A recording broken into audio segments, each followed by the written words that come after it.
Hello, everybody. Welcome to another episode of Doomer. All right. Hello, everybody. Welcome to another episode of Doomer Optimism. I'm Trace Crow, and I'll be hosting today. I am really proud and excited to have Julia Dakin on the show today. Julia, why don't you tell us a little bit about your background and kind of how you came to be on the podcast? Thank you. It's great to be here. So I have been a farmer, like a small local market gardener for most of my life. I did a few other things in the meantime, but really farming has always been my passion.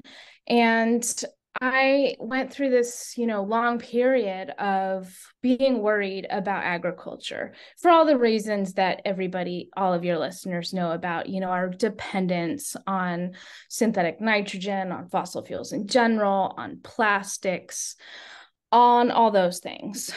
So I was really searching for a way to farm without inputs.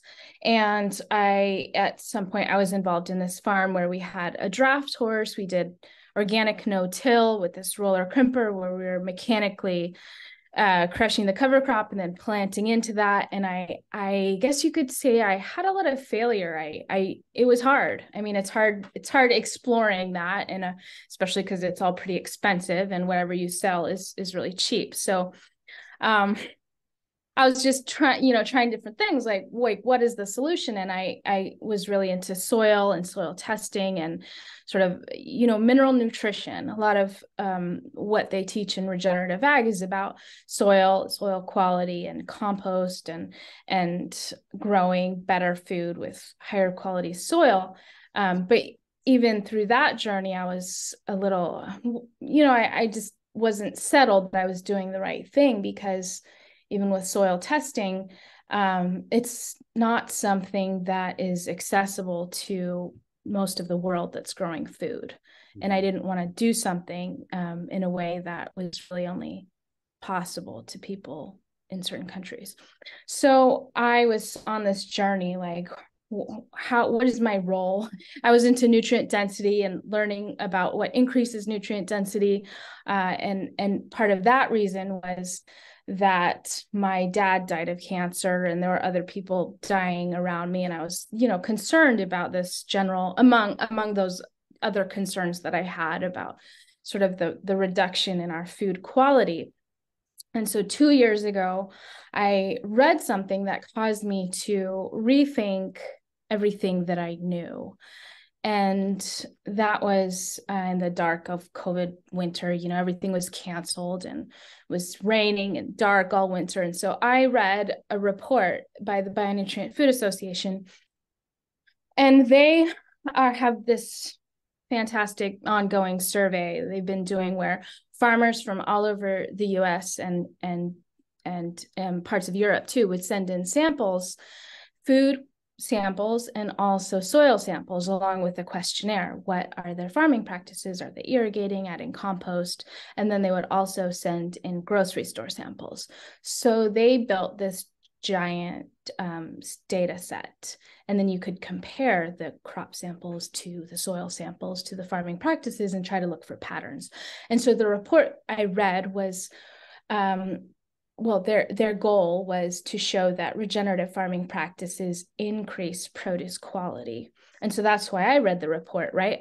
I just wanted to know the details. Mm-hmm. I wanted to confirm kind of what I already knew. And they didn't find any patterns between soil quality and nutrient density over their thousands of samples.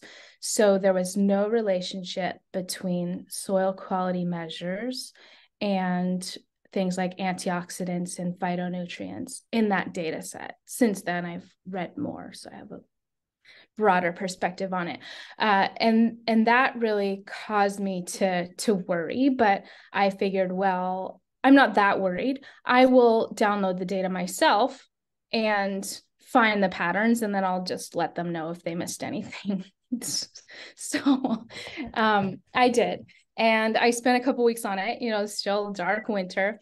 I got so involved in it that I kind of stopped focusing on anything else in my life. My husband had to remind me to eat because it was really blowing my mind. Yeah.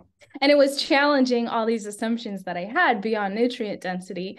Kind of, you hear so many truths in gardening and farming that you've heard all your life. Well, a lot of them aren't based on actual data. And okay, so my analysis of that data, you know, after exploring every possible thing that I could explore, was that their conclusion was correct. There was no relationship between, for example, minerals in the soil to minerals in the crop sample, in the food sample. So, for example, the calcium levels in a tomato had no relationship to calcium levels in the soil. And I generally did not, as they did not, find any increase in quality for local and organic produce compared to grocery store produce. Now, I want to say that, of course, local and organic is better, right? It's better for all kinds of reasons, but in the narrow framework of nutrient density, there was no pattern of difference. So I did start finding patterns, and that was when I started sorting by variety. So you could have big differences, you know, one head of lettuce could be 200 times higher in these phytonutrients, antioxidants, and minerals than another head of lettuce. And it was based on genetics. And that caused me to really feel like, okay, you know, we might have a 0 to 25% difference when you have better farming practices, but you could have a 20,000% difference if you switched varieties. 200 times is 20,000%, but we're not talking about it in regenerative agriculture, and I don't know that we're talking about it in permaculture. We're talking about the 5% difference you can make. I mean, it's not a single number, okay? You could say 0 to 30% difference that you can make by adjusting your farming practices. Whereas, you know, the genetic factor is the 98% difference that you can make, and then we just ignore it. So that caused me to start really researching more in genetics and what has actually happened.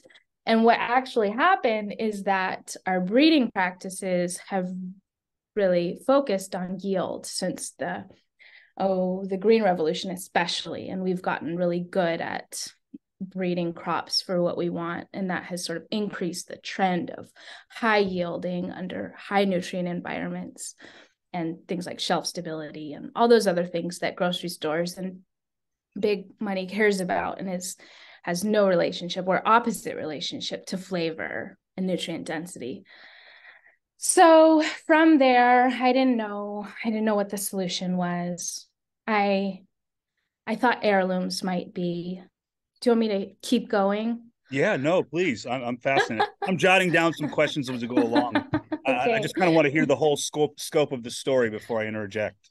Okay, so heirlooms sound like the answer, right? They haven't been damaged like everything else has. And so I thought briefly maybe that was the answer for me. But farmers don't tend to grow heirlooms because they tend to be lower yielding and more susceptible to disease. And that is because they've been bred in really isolated populations. So even open pollinated sounds good, but it's open pollinated within a really narrow gene pool. And what people often don't know is that plants are more susceptible to inbreeding depression than animals are. So we have this mindset where we need to take care of these heirlooms, you know, consider like the Brandywine tomato, right? It's delicious and it's probably really nutrient dense. And in that way, it hasn't been damaged by breeders, but it has been inbred, self-pollinating for so long that it's lacking genetic diversity. And I mean, in my case, it's dead by the middle of summer. So you get a few good tomatoes and then it's dead. So heirlooms really weren't the solution for me. And I didn't feel like they were the solution for a sustainable food system with actual food security. So at a certain point, I read this book just randomly. You know, I was just reading things, just trying to find kind of my place in agriculture and what do I do about all these problems that I can see and have no solution for. And at a certain point, I read Landrace Gardening by Joseph Lofthouse, And that really was it was a mindset shift. I realized I'd been stuck in this my choices, which I had thought were, heirlooms, open pollinated, hybrids, sort of this mindset that I think we all have, which is part of just being in a country where companies have a lot of marketing sway. So those are the options that we hear about because we're buying seeds. And so I realized that I had bigger choices. And land races, Joseph talks a lot about, those are community selected, promiscuously pollinating, and locally adapted. And that's maybe one definition. The better definition, I think, or different definition, I should say, is it's a mindset shift towards adapting the crop to a specific area and community over time instead of adapting the environment to your crop every year. So as gardeners, we have this mindset shift where we buy things and then we protect them because we have to in order to get a harvest. And we don't think like, okay, we need to, with that we can have stronger plants that really are strong in our local area because they're adapted and they're diverse, and we're selecting for the ones that do well and that we like. So that was the mindset shift that got me started. And I realized, I'd just been missing this whole factor of that farmers and gardeners can really be in control of their food and their seed. And we've given up that control to industry. Well, talk a little bit about that. So what are some of the ways? I know that on a previous, we've had Joseph on a previous podcast, and I think these podcasts can be pretty close to one another. So I don't want to steal his thunder if this happens to be released first, but kind of describe a little bit, like, the problem you were identifying was genetic diversity in crops. What makes Landrace so great for that? Kind of dive into that a little bit. So in order to strengthen some of, or to be able to adapt something to your local conditions, you need to increase the diversity. And you can do that by making wide crosses. So instead of, letting plants within a specific variety cross, you're finding 2 different varieties or 5 different or whatever it is, and letting them naturally cross with each other. So you're not controlling them like you would in a hybrid situation. And that diversity gives you they're a lot healthier because they're not inbred anymore. And they're also like, you can then select for the ones that aren't getting eaten by insects. I mean, that happens naturally just because they don't die. You can save the seeds from those survivors and then breed the survivors with each other and then start selecting for what you like. So the favorite flavors. That's really cool. So talk about GoingToSeed, is the organization. Did you start GoingToSeed? Yes, it is a collaborative effort. So after I read the book, I was like, well, this is great, but I need more. I need pictures and I need videos. And if I'm a farmer, like, how exactly am I going to do this? So I told Joseph he should do an online course, and then he didn't have one planned. So I realized I needed to go do that.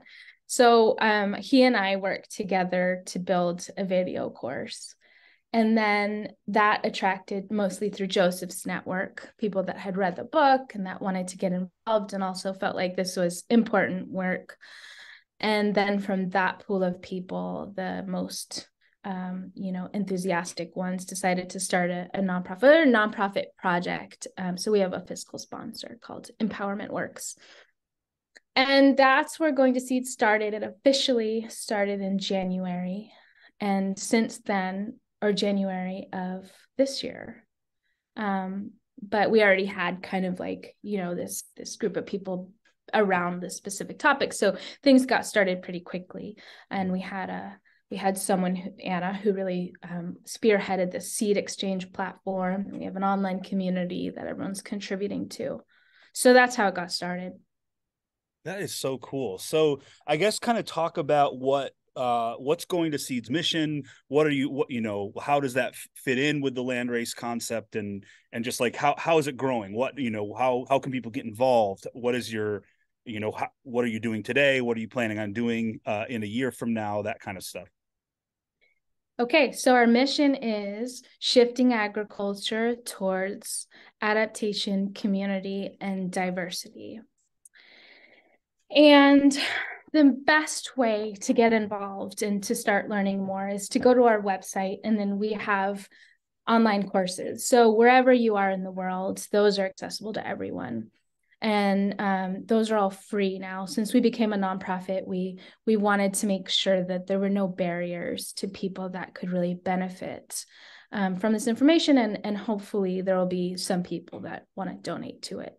So the same idea with the seeds. So our seed project, if you're in the US or Canada, you have access to our seeds. And I think it's a really fantastic project because it's really unique. Okay, so here's how it works.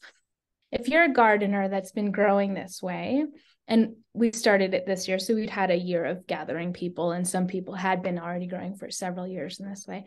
You send in your seeds of what you're growing, and ideally those will be the tastiest and earliest and healthiest plants. But they're very diverse. So we have certain mixes where we don't want necessarily you to send in your seeds if your flour corn has crossed with your sweet corn, or if your sweet peppers and hot peppers are crossed, or if there's certain things that will cross that aren't always desirable. There's some in the Peppo squash family. We don't want anything that's crossed with the decorative gourd because of that potential bitter gene. So people sent in their seeds, and then those got mixed by the seed stewards, the volunteers that we have. And each one of those had a species that they, were most passionate about. So they would make their mixes and make sure that there wasn't one single contributor that was dominating the mix, and that all the seeds looked good. And then they put them in seed packets, sent them to a central location. And then those are there's an online store now that Anna Myritz has built.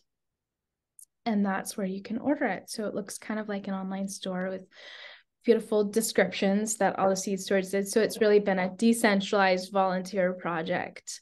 And I think it has a lot of potential, because each year when people are sending in their best, most flavorful, healthiest plants, there can be an improvement in that crop population every single year. Because there's a formula for adaptation.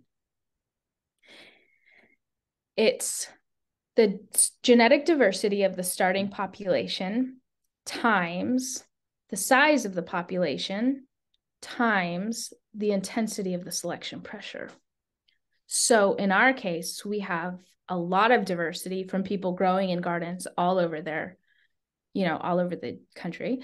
And then their intensity selection pressure can be high because they can select, their best tomato and send that in, and that gets mixed with everyone else's best tomato. So it's just a way that I think we can see improvements really quickly over time. Yeah, it's like you're crowdsourcing new varieties in a way. Like it's very interesting. It's kind of like new and old simultaneously. Yeah, right. The power of the mail and the internet and and people everywhere. Yeah. So it is crowdsourcing, or it's like an open source project. Not that I know much about open sourcing, but you're iterating on everybody else's work every single year. Yeah, that's really awesome. So I was checking out the store before we recorded, and you're right. The descriptions are adorable, and also I was just really fascinated by just how unusual some of the pictures were. Just like the way the seeds look and the different varieties you have. You mentioned the seed volunteers are passionate about certain species. I have to ask, what species are you passionate about, like right now? Like what are you just obsessing about? For the last few years, I've been obsessing about potatoes. So I have a potato breeding project and I grow from true potato seed. And it's been really exciting to see the colors and the shapes and just really fun. So Yeah. I'm selecting for a potato population that's really mixed and that has a lot of purple, pink, red, and like yellow, golden colors all mixed together. Right on. Right on. That's awesome. That's awesome. I actually had a bunch of potatoes that had gone bad, and I just sort of threw them in the ground out front to see what happens. Or not gone bad. I mean, just they gotten eyes all over them. We'll see. I've never grown potatoes before. I'm sure it'll be a total failure, but um, I I have so much fun gardening that even the failures are fun. It doesn't really matter Well, to me. you should look for the berries. So I'm assuming what you're throwing out there are tubers. Yeah. And Yeah. that's great. But as far as like adapting or being able to select for what you want, they're clones of their parents. So you want to see if they'll produce berries and then plant those. Oh, okay. A All lot right. of potatoes can't anymore. They have lost their ability to produce berries that ripen. I didn't even know that they could produce berries. Yeah, That's you'll have to take the online course. Yeah, no, I'm definitely going to. I was like that. Well, tell us a little bit about the course. It's free to take. How long does it last? What kind of things would people learn in it? It's self-paced, so it was developed over the last year, mostly of Joseph in Joseph's garden, and then he had a crop failure because Utah had a big drought. So he came to my farm, and then we filmed the second part in my garden. And what I really wanted after reading the book was a lot of plants and Joseph with the plants and like really following him around to see what exactly he sees so that we could learn to like have the same powers of observation. So um you will see a lot of those videos of actual plant footage and then more of, access to resources, recommendations on where to find seeds, crops to start with. And then there's some interviews from other people that are growing in this way. And then I wrote a chapter and it did a video on nutrient density and beyond, what I've learned since that this is more than just genetics, but really the details if you're growing for nutrient density.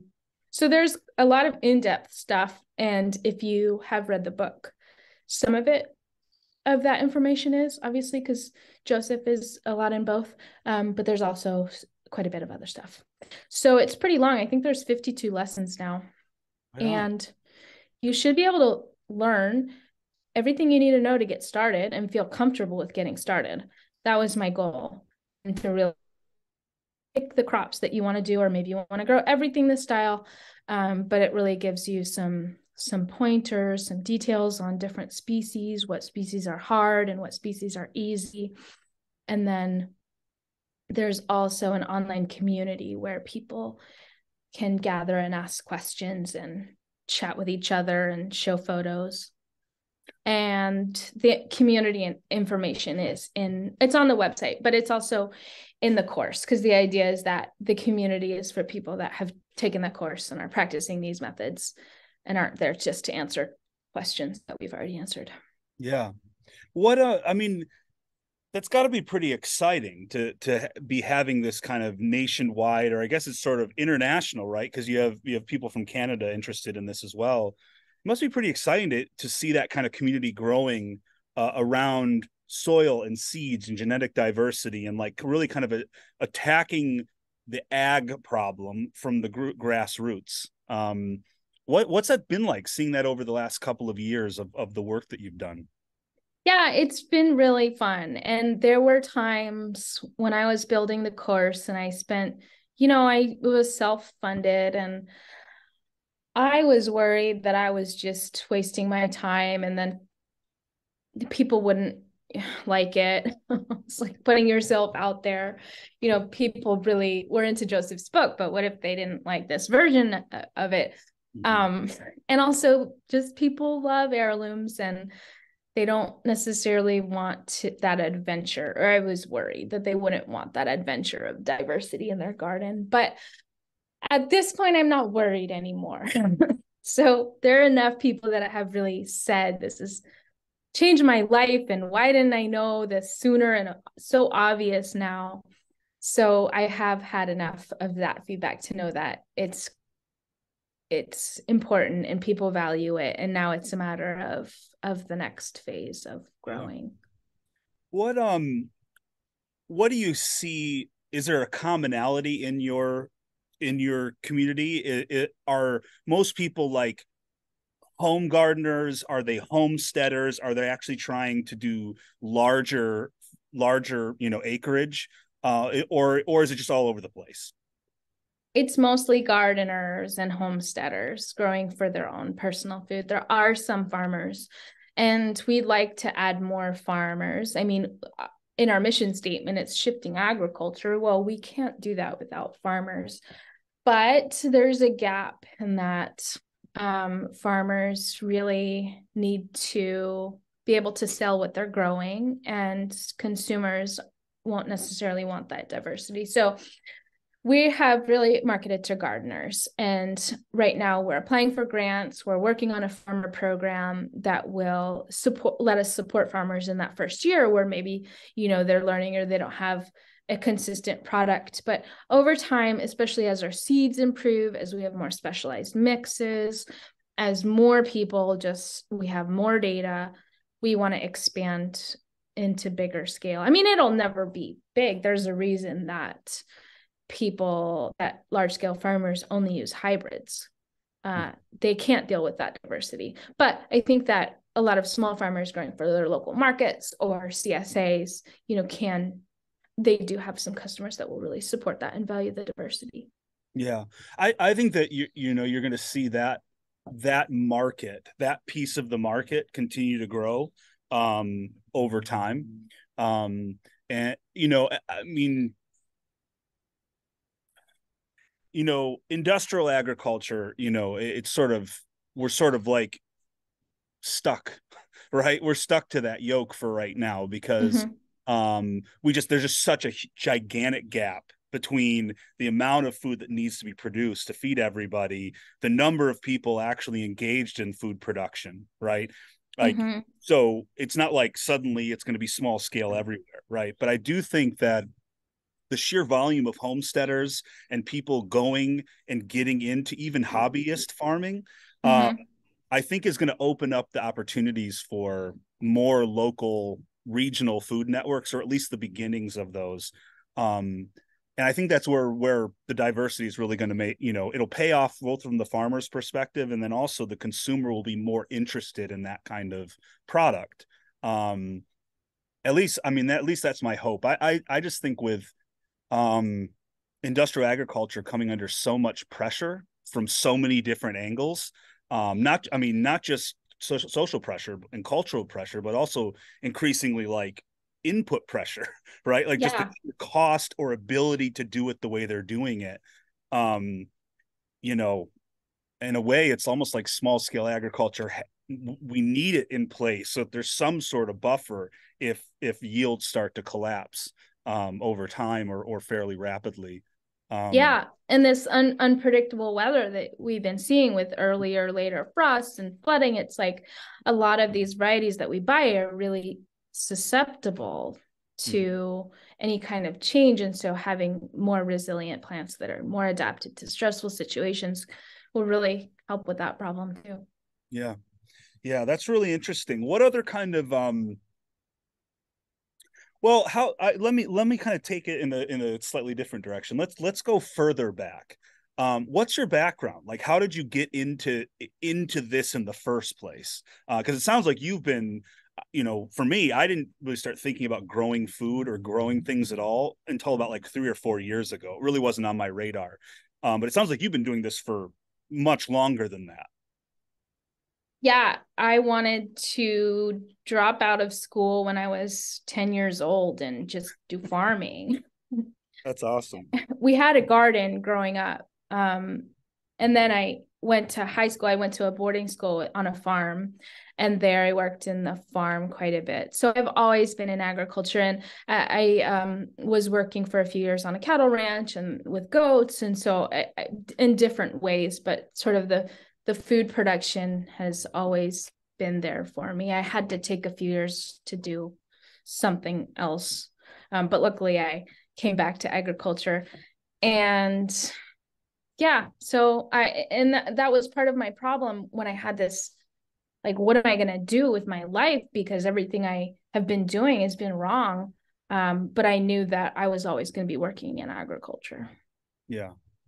And this may seem like a dumb question, but I assume, like, the land race technique, the genetic diversity, the way y'all are operating with the seeds, I assume that's compatible with permaculture or various other garden designs. Like, that doesn't really have much of anything to do with the success of the seeds.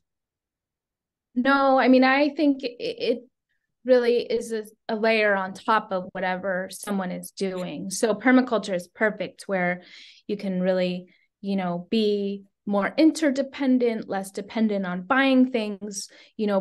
People don't want to be buying fertilizer or buying remay or like crop protection, anything, or plastics. So this is all about low inputs, farming with what you have and adapting to whatever it is that you're doing and what your soil is like. So I think it's really compatible with permaculture, and I would love to figure out how to integrate it more. Yeah, I would think that, given the emphasis on, like, biological diversity and ecosystem diversity that is, inherent to permaculture, I would assume that, interspecies diversity would also, I mean, it's much more intensive in that you're paying attention to the plant life, you're paying attention to the ecosystem to a much greater degree than you would be just trying to get rows of the same bright red tomatoes, right, of the same Right. approximate size, so that Kroger will accept them. Yeah. Well, let me ask you, like, what percentage of permaculture people are saving seeds? I assume it's a lot higher than gardeners, but what would you say? I would think most of them. I mean, I think, like, when you really take that to heart, right, it's that kind of closed system of you trying to find a way. And the longer you do it, right, the more you start tinkering around the edges of virtually every part of the system. I would think that virtually everyone would eventually come to keeping seeds, messing around with genetic diversity, breeding plants, just seeing what you can get away with, right, on your property. Mm-hmm. And the big benefit to this way of saving seeds is that, the conventional seed saving wisdom says you must have 10 plants of a specific variety in order to maintain or avoid inbreeding depression. And who wants to garden like that? I mean, maybe and then have the separation distances between another variety. Well, that's not a garden friendly scenario. Mm-hmm. So with this method, it's like you can have 2 squash as long as they're different, you're good to go.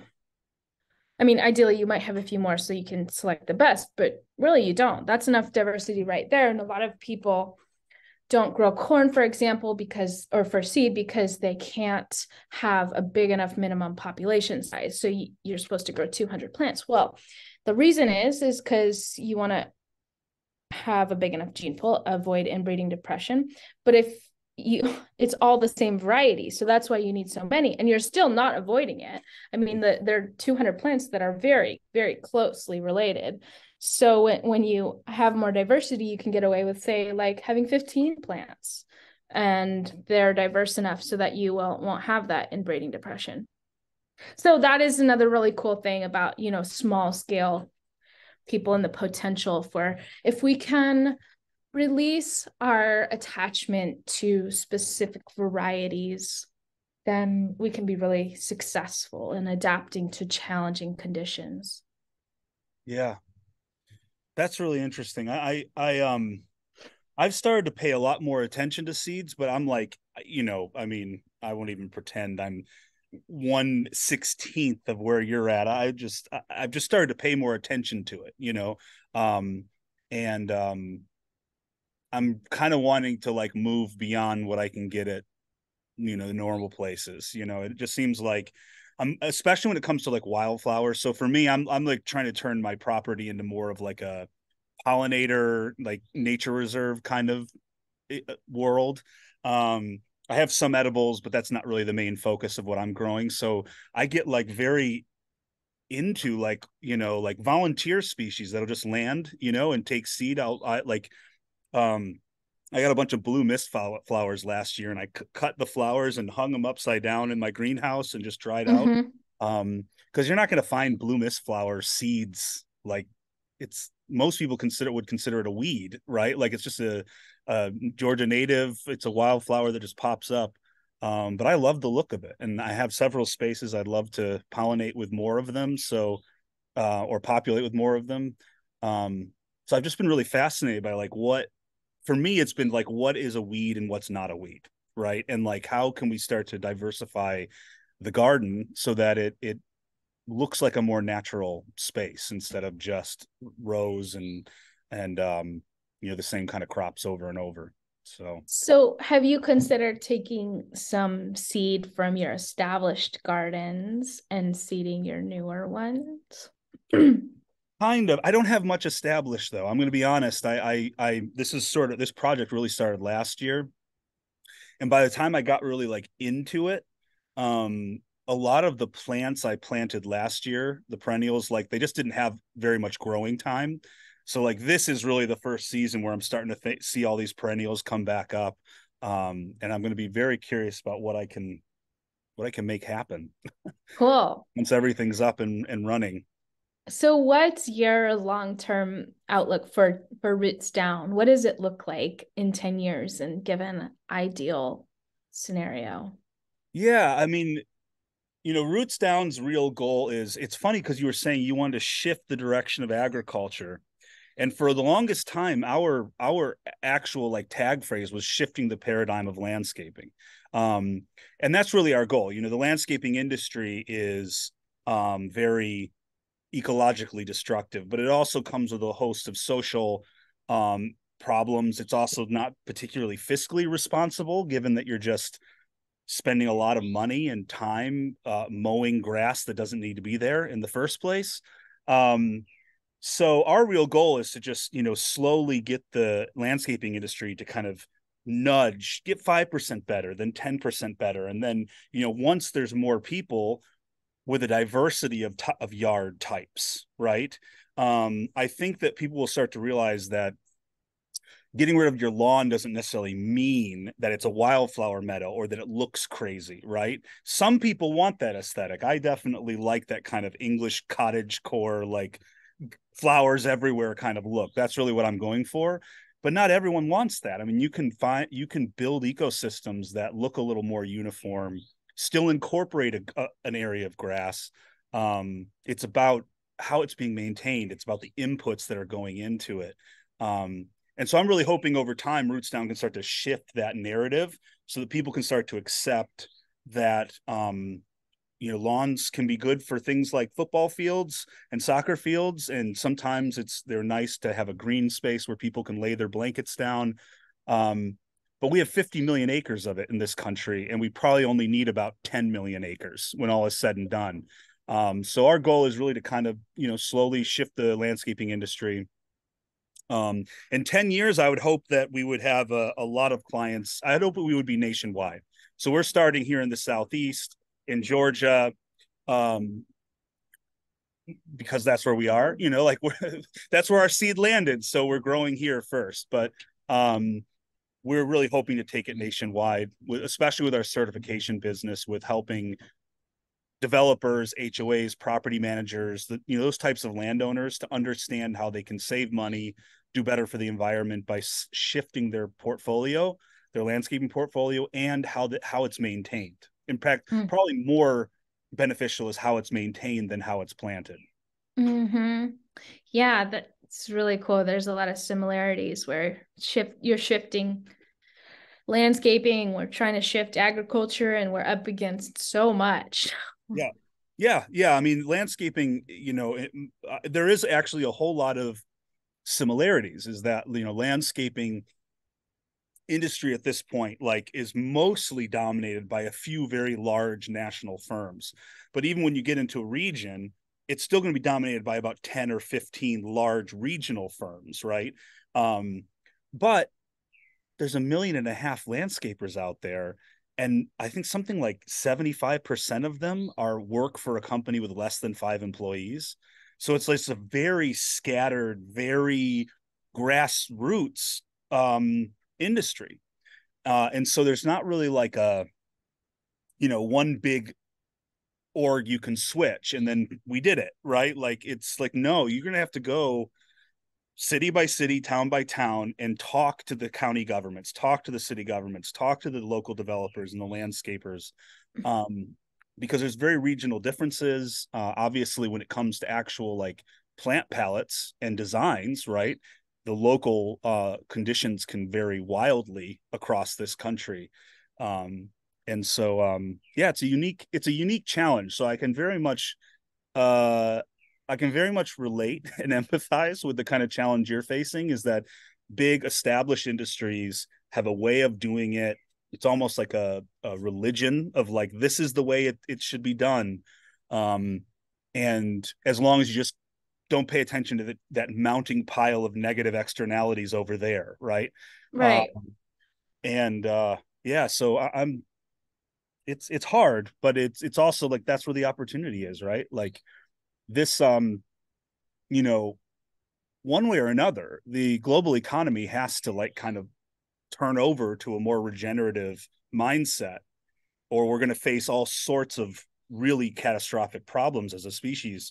So, my MBA brain is going, that sounds like a huge business opportunity. If every industry has to find a way to be regenerative, you're talking about a business opportunity on the scale of like the digital revolution, right? Like every process has to be rethought, every product and the way we do things in every industry has to be rethought.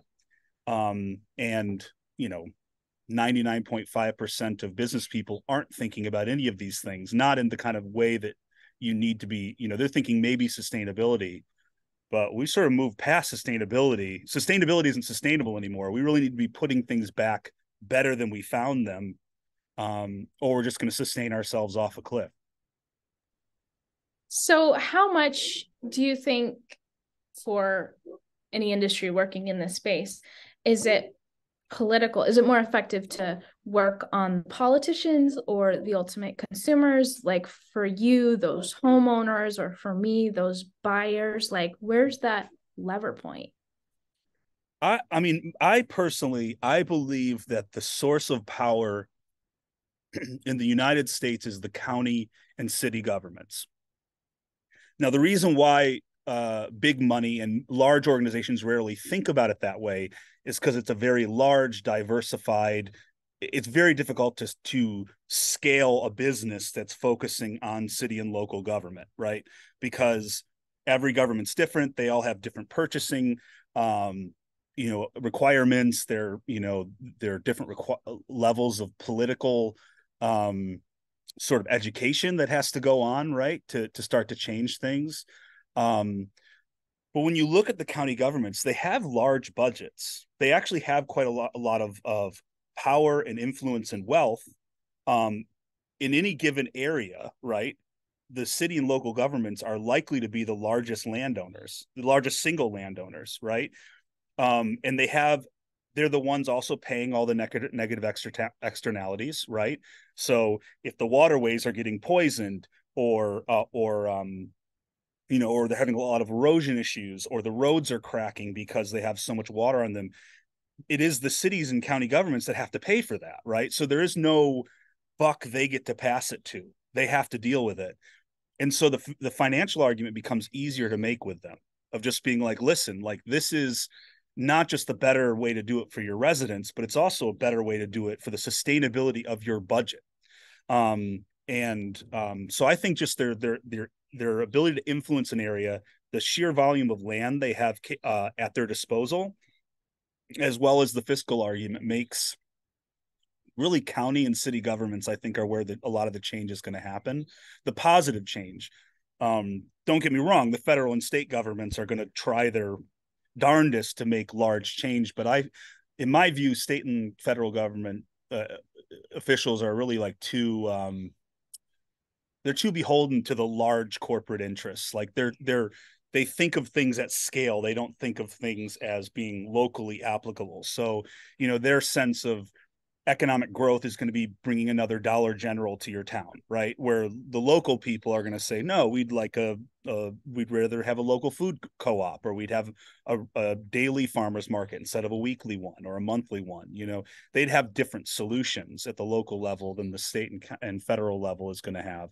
Certainly that the global level is going to have, because they're looking for gigantic solutions. Interesting. I was thinking it was more driven by consumer demand for like individual yards or whatever, but what you're saying makes sense. Yeah, I think it is, but consumer demand is weird, because what I found in landscaping is that the homeowners say, well, this is what I thought. I mean, this is what I think my neighbors want me to have, right? So this is the yard I want my neighbors want me to have. And the landscaper is saying, well, this is just what the homeowners ask for, right? And the developers are saying, well, this is what the city asked me to input. And the city's saying, well, I thought this is what we had to do to raise housing prices. And no one is taking responsibility for this collective decision we've made as a society. And I think a lot of industries are similar to that,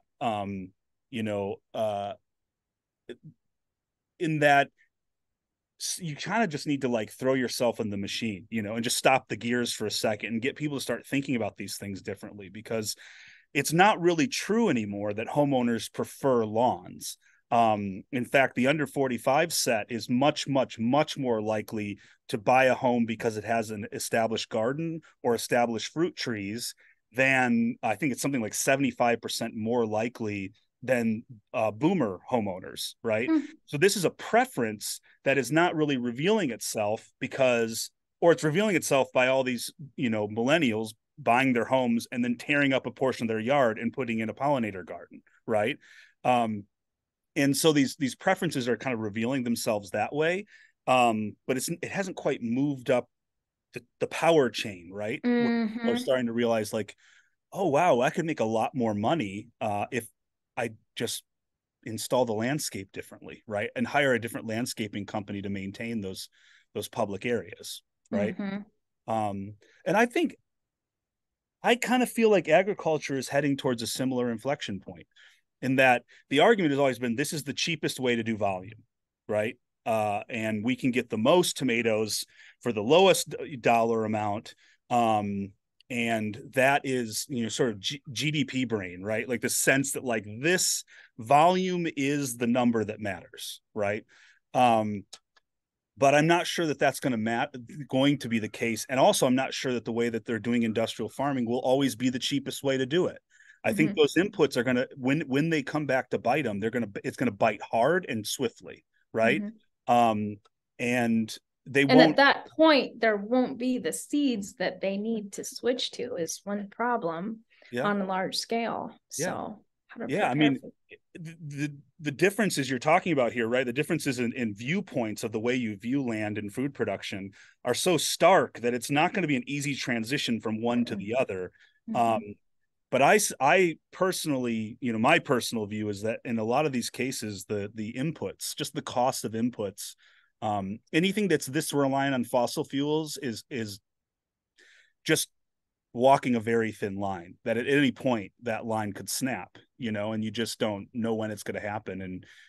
And when it comes to food production, they're risking a whole lot of people's lives on this kind of bet that we'll be able to keep this going forever, despite virtually all inputs suggesting that's not the case, from topsoil to the fertilizers that you mentioned at the top of the podcast, the fossil fuel inputs, the labor demands, right? Or the ability to continue to create pesticides. Well, no, mechanical. I was thinking mechanical, ways of getting rid of the need for people, right? It's almost like they're going to go headlong into standardization to the whatever end that is. But I think diversity is really actually more the way forward. Yeah. And also that mindset shift has become more of more, obvious to me that first of all, we need to change our minds, and the rest of it can come. But without that, we're kind of stuck. Yeah. What have you seen? You're in California, right? Mm-hmm. What have you seen, in particular from like farmers, and the farmers that you talked to through the years? Um, what are I mean, is it just sheer size, like corporate size, of the industry that makes it hard? That's kind of the headwind you're facing? In my area, we don't have these bigger farms. I'm on the coast, Okay. Northern California. And from the farmers around me, it's sort of like a hesitant interest and not quite there yet of implementing. And I think that's farmers need to be conservative because they need to be able to sell their crop. They need to know what they're going to get. And it's kind of a gamble so I'm growing this squash that is all really delicious. It's been selected for deliciousness every single year for the last 9 years by Joseph Lofthouse. And they're beautiful and they all look very different. And it's just that what I've heard from farmers, I've done a few surveys, is that their customers just really want to know exactly what they're going to get. And they want one of like 3 squash varieties. Mm-hmm. So I think that has been the overriding concern with farmers, is that the customers won't want to buy them. And what Joseph's experience was positive, but it took a leap of faith, is that he just started growing this way and his customers learned that whatever he grew was delicious. And so they would, trust that and select his produce out above others. But there's a gap there of like getting there, knowing that you're going to have that flavor Mm-hmm. increase, and then teaching your customers to understand that. So there are, a few hurdles to get through when you're growing for a market. But for the CSA farmers and for the farmers that have a local reputation, I think it's a much smaller gap. Mm-hmm. And also for chefs, farmers that have relationships with people that, are looking for that diversity and looking for that better flavor, there's really an opportunity there, because the seeds that a lot of people buy, they're from Johnny's or they're from High Mowing Seeds, and sometimes they are pretty similar to each other, or those companies have the same original source. Mm-hmm. So when you're doing something different, you could have an edge with a chef that's looking for something different. But those farms would need to be really located in the right places with the right relationships. So this will take time to get there, and I think it'll be like a consumer educational project, a gardener empowerment project, sort of incentivizing farmers, teaching people the benefits of what they could get with seed saving and with local adaptation. Like, they're not going to get crop failures if they do normally by growing something. So in some cases, people just don't grow a crop because they don't do well in that area. Well, that person would have more incentive to try this because they could be the only ones around that could grow melons. That's what I'm doing in my local community. Is we have really cold summers. And so I have a local community group that we're collaborating around a seed saving project of melons, butternuts, and sweet corn that don't normally grow here. And everyone's really excited about the potential to like grow melons without a greenhouse. So I think there's different ways we can kind of like make inroads, but it's not going to be so fast. Yeah. Yeah. I mean, because it really is, you kind of hit on it. I think it is an education thing, is that there is there's this sort of supermarket mentality, right? Like you're looking for a squash, so you're expecting it to be yellow, same shape, straight neck, and you don't really know. You think you know what you're going to get, right? But of course, the flavor of squash has changed over time, right? It's not the same squash I was eating when I was a kid, but it's been a little bit like frog in boiling water kind of thing, where it's just Mhm. slowly changed year over year. What I really like your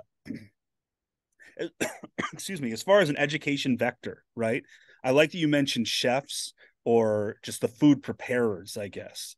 What kind of outreach are y'all doing to them? Or what kind of response have you seen from them? Because I would think color variety, right? And flavor variety would be the things that would be like really, really lights out for that particular group.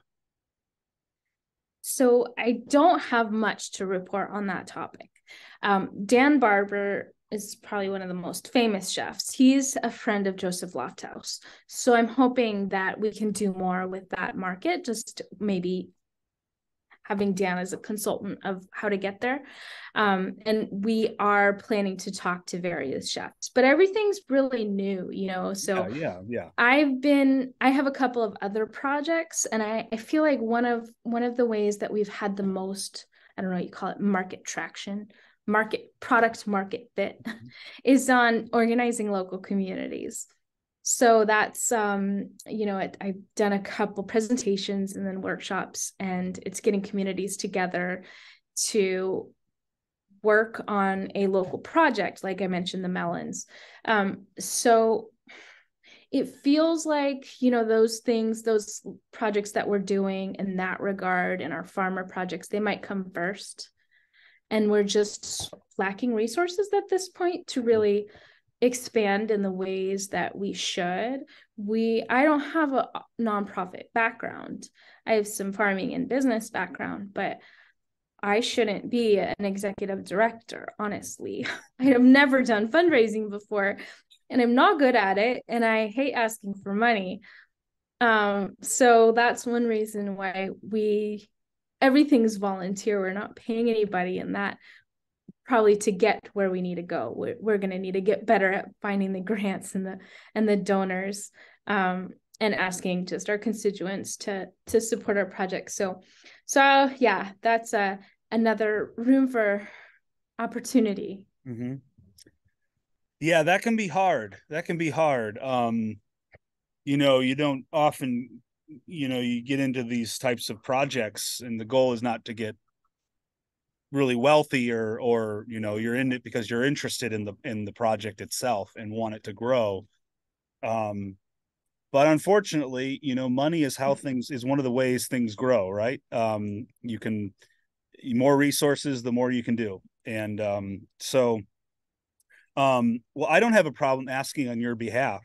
So anyone who's listening to this, go check out GoingToSeed and do the free courses and donate a little bit of money so they can do more of this good work.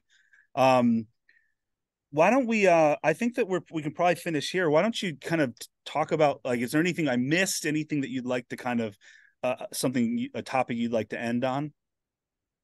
I can't think of anything. Do you have another question? Well, actually, I am interested in you are on a farm yourself, right? How much acreage do you have? It's very small, but actually there is another topic that I should have Okay. thought about. And that is my next project. It's an online course based in southern Mexico.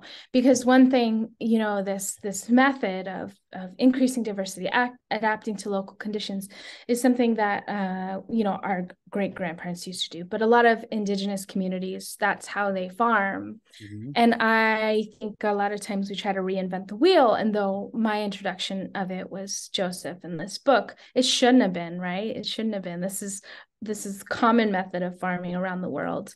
So I decided to learn from the people who are still doing it, because they've never stopped doing it. They still have their relationships with their traditional land races, the intergenerational ones. So it's something that is going to be released in the next couple months that I'm really excited about, and I'm excited to collaborate with these people in Mexico, because it's a different, we're exploring the different ways of thinking and the philosophies behind polycultures. And I think permaculture people will be really into it. There's a lot of polyculture talk, specifics on what goes into these Mexican milpas and the polycultures and why or why not. So have you been traveling to Mexico to do this? I have sort of, but in my first trip, I realized that I shouldn't be behind the camera because it creates an awkward situation. And I have two people that have been set up with cameras, and they are taking videos in their communities, and then they have access, they own the content.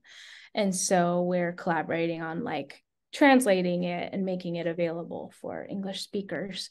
But I don't do much except editing. I really want it to be in their voices. Yeah, that's awesome. So later on this year, people can expect that course?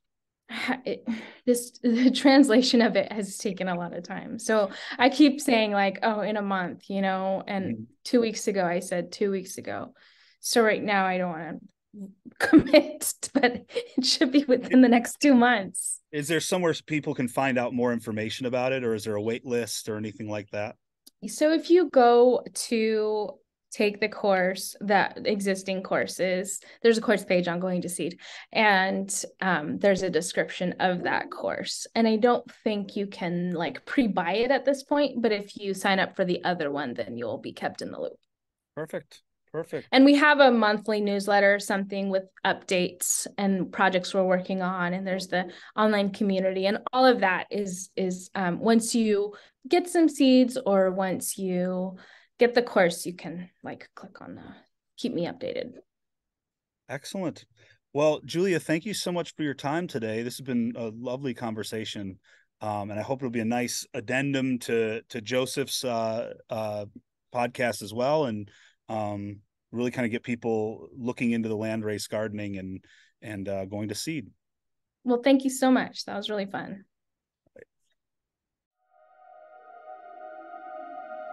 Right.